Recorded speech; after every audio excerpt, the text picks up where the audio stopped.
রুই মাছ দিয়ে এত সিম্পলভাবে ঘরোয়া সব মশলায় এত গর্জিয়াস একটা রান্না করছি, আর এত দারুণ স্বাদ হইছে বলার বাইরে। আসসালামু আলাইকুম, আমি সারহা জুই। আজকে এই নতুন একটা রান্না আপনাদের সাথে শেয়ার করার জন্য। আমি আপনাদের রান্না শিখাইতাছি না, আমি যেভাবে রান্না করছি ওইভাবে আপনাদের সাথে শেয়ার করতে আসছি। আর এই রেসিপিটার নাম হইল রুই মাছের মাসালা কারি। খেতে দারুণ স্বাদ হয়, দারুণ। পোলাও বলেন, খিচুড়ি বলেন, সাদা ভাত, অতুলনীয়। যেহেতু আমরা ফ্যামিলি মেম্বার 4 জন, তাই 4 পিসই নিয়েছি। আর যেহেতু এটা আমি প্রথম ট্রাই করছি, এই কারণে অল্প করেই বানাইছি। কিন্তু এটার স্বাদ এতটাই ভাল লাগছে যে অল্প করে বানায় আমার ভুল হয়ে গেছে, আর একটু বাড়ায় বানানোর দরকার ছিল। মাছের মধ্যে আমি নুন, হলুদ, মরিচ ভালো করে মাখায়া মেরিনেট করে রেখে দেবো 10 মিনিট। তারপরে অবশ্যই এটা কিন্তু সরিষার তেলে করছি, কারণ আমি অথেন্টিক যে একটা স্বাদ সেটাই পাইতে চাইছি, একদম ভিন্ন করি নাই। আর এখানে আপনাদের সাথে একটা ছোট্ট টিপস শেয়ার করি। যে কোনো কড়াইতেই তেলটা একটু গরম কইরা তার উপরে যদি সামান্য একটু লবণ ছিটায় দেন, তাহলে মাছ মাংস যেটাই ভাজেন ওই কড়াইতে কিন্তু আর লাগা যাইব না। এই যে দেখেন, আমি প্রমাণ সহ দেখায় দিলাম কত সুন্দরভাবে মাছগুলো উঠে গেছে। একটা মাছও কিন্তু আমার ভাঙে নেই, এটা কিন্তু আমার তেলের কড়াই না। আর অবশ্যই টিপসটা ভালো লাগলে আমার কমেন্টে জানাবেন। আর আমি এখন একটা মশলা তৈরি করে নিতেছি।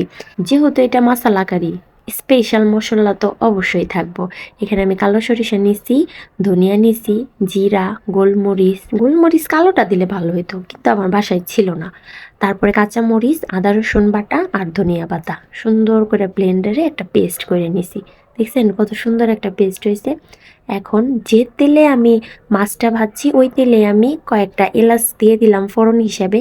তারপরে দিয়ে দিলাম হলুদের গুঁড়া আর মরিচের গুঁড়া। এটাও কিন্তু একটা টিপস, এটা দেওয়ার কারণে কালারটা কিন্তু তরকারির দারুণ আসবো। তারপরে ওই পেস্ট করা মশলাটাও দিয়ে দিলাম, দিয়ে ভালো করে নাড়াচাড়া করে সামান্য পানি দিয়ে মশলাটা কষায় নিব। অবশ্যই মশলা বেশি কষাইতে হইব, যত মশলা কষামো ততই তো স্বাদটা পামো, তাই না? রুই মাছের অনেক কিছু ট্রাই করছি এই জীবনে। তেল ঝোল, তারপরে ভুনা, তারপরে বিভিন্ন সবজি দিয়া ভাজা টাজা, তারপরে কাবাব, বিভিন্ন কিছু।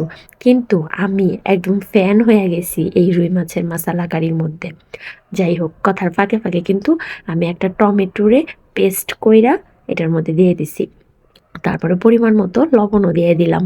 একদম তেল উঠা পর্যন্ত এটারে ভালো করে কষায় নিব। দেখছেন কালারটা কত লোভনীয় লাগতেছে, আর এত সুন্দর একটা ফ্লেভার আসছিল, কি আর বলুম। আমার বাসায় সবাই বলতাছে কি রান্না করতেছো, কি রান্না করতেছো, এত সুন্দর ফ্লেভার আইতাছে। আমি কইছি ওয়েট অ্যান্ড ওয়াচ, দেখো শুধু, সারপ্রাইজ অপেক্ষা করতেছে। কারণ এই রান্নাটা এর আগে আমি কখনো করিই নাই, এই প্রথম। কিন্তু প্রথমবারে যেটা আমি বাজিমাত করে দেবো এইটা আমি আর বুঝতে পারি নাই। মশলাটা একদম ভালো করে কষানোর পরে দিয়ে দিছি পানি।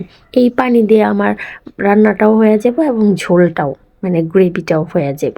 তারপরে আমি মাছগুলা দিয়ে দিতেছি, দিয়ে ঢাইকা রান্না করুন বেশ কিছুক্ষণ।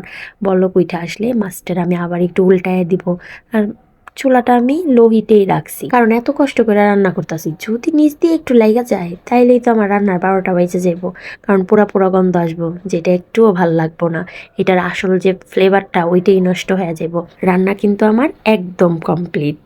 তাই আমি সামান্য পরিমাণ গরম মশলার গুঁড়ো উপর দিয়ে ছিটিয়ে দিতেছি, একদম সামান্য পরিমাণ, যেহেতু এটা মাছের তরকারি তাই বেশি দিলাম না। দেখেন তেলটা একদম উপরে চলে আসছে, কত সুন্দর লাগতেছে দেখতে। এতটা লোভনীয় দেখা না খায় কি পারা যায় বলেন? রান্না করতে দেরি, কিন্তু এটা শেষ হইতে দেরি হয় নাই আমার, এতটাই স্বাদ হয়েছে এটা। আমরা গরম ভাতের সাথেই সার্ভ করছি। চাইলে পোলাও, খিচুড়ি সব কিছুর সাথেই খাওয়া যায়। উপরে সামান্য একটু ধনিয়া পাতা দিয়ে দিলাম। আমার জামাই কইতেছে প্রথমবার রান্না করে তো বাজিমাত করে দিলা, এতদিন রান্না করো নাই কেন, এত স্বাদ হয়েছে। এখন কালারটা শুধু, আর খাইতে এত মজা হয়েছে। প্রথমবার রান্না করলাম, আপনারাও জানাইবেন আমার রান্নাটা কেমন হয়েছে। আর অবশ্যই ভিডিওটি ভালো লাগলে শেয়ার করে পাশে থাকবেন। আজকের মতো আল্লাহ হাফেজ। আর অবশ্যই লাইক কমেন্ট করতে কিন্তু ভুলবেন না, আপনাদের লাইক কমেন্ট আমাকে অনেক উৎসাহিত করে। আর এতক্ষণ আমাকে ধৈর্য ধরে সহ্য করার জন্য সবাইকে ধন্যবাদ।